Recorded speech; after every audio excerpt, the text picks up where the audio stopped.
welcome to IDDTalks here at AD University. My name is Anastasia Lavrina, and now I'm joined by a very distinguished guest from Belgrade, Serbia, Sofija Stojanovic, who is a consultant in public diplomacy and communication. Warm welcome.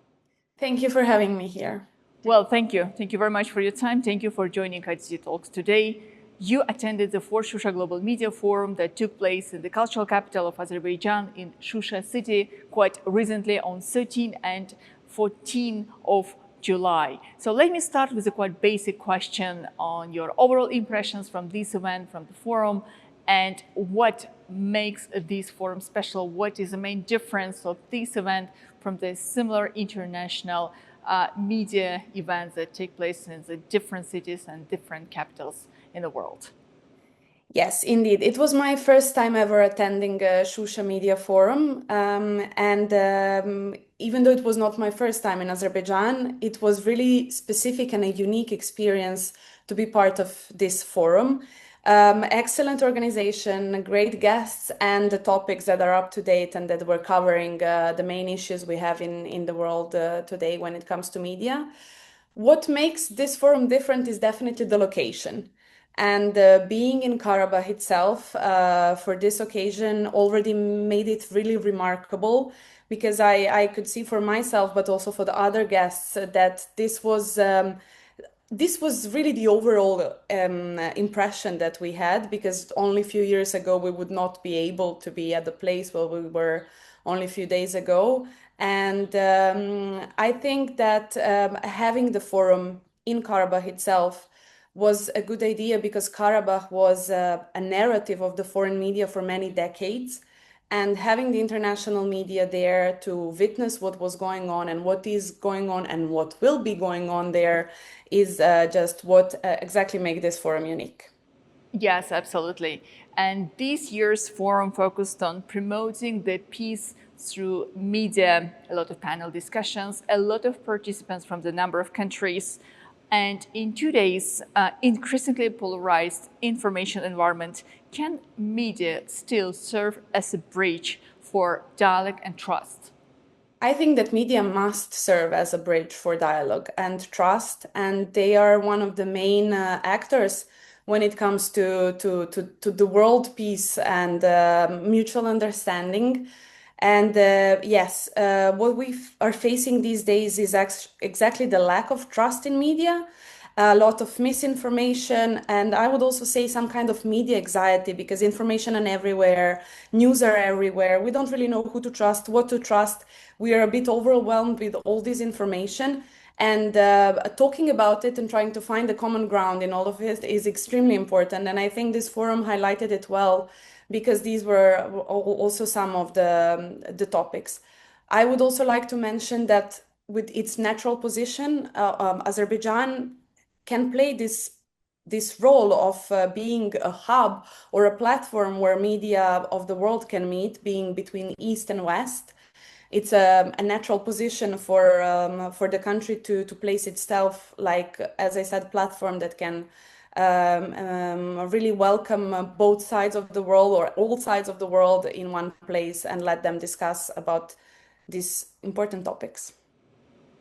One of the most important characteristics of this forum is the personal participation of the President of the Republic of Azerbaijan, Ilham Aliyev, the session where the participants had a unique opportunity to ask the questions and get the serious and precise response from the head of the state. So you personally had the chance to participate in that Q&A session and listen to that extensive exchange with the international media representatives. So what impressed you the most about this exchange?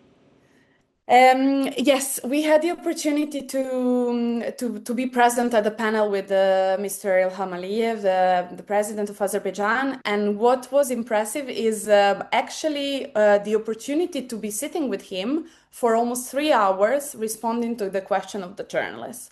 What we usually see on the big forums are head of states that come, deliver their speech, and then they leave. This was completely different. We were sitting there.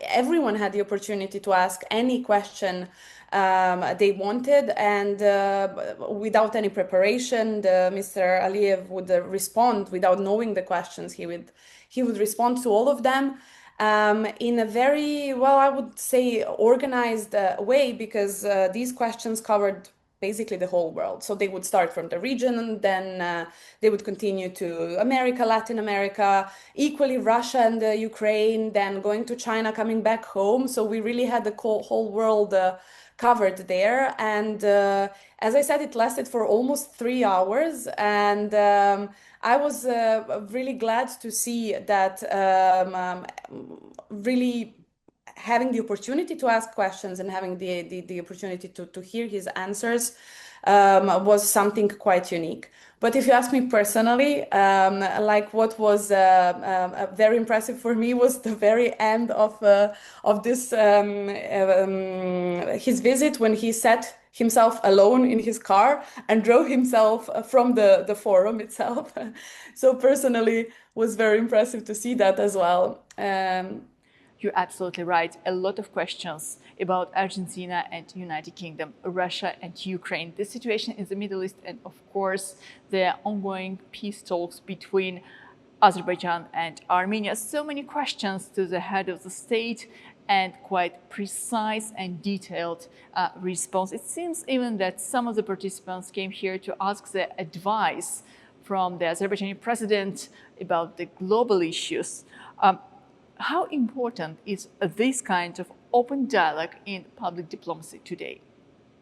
It's very important in public diplomacy to have a chance to have an open dialogue. And I also think that media is the core pillar of the public diplomacy. So including media in all this discussion and having the opportunity to actually be with the leadership and the media at the same time is extremely important.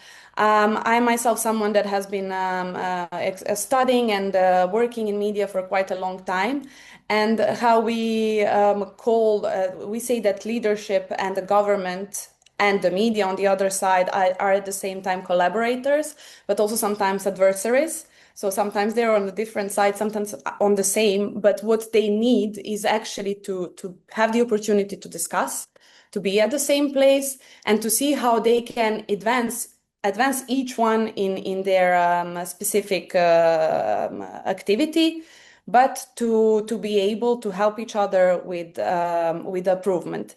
And what is also important when we are talking about public diplomacy is that media, yes, serve to inform and influence other nations and other people, but not only. They're also there to build friendship and to build long-lasting relationship.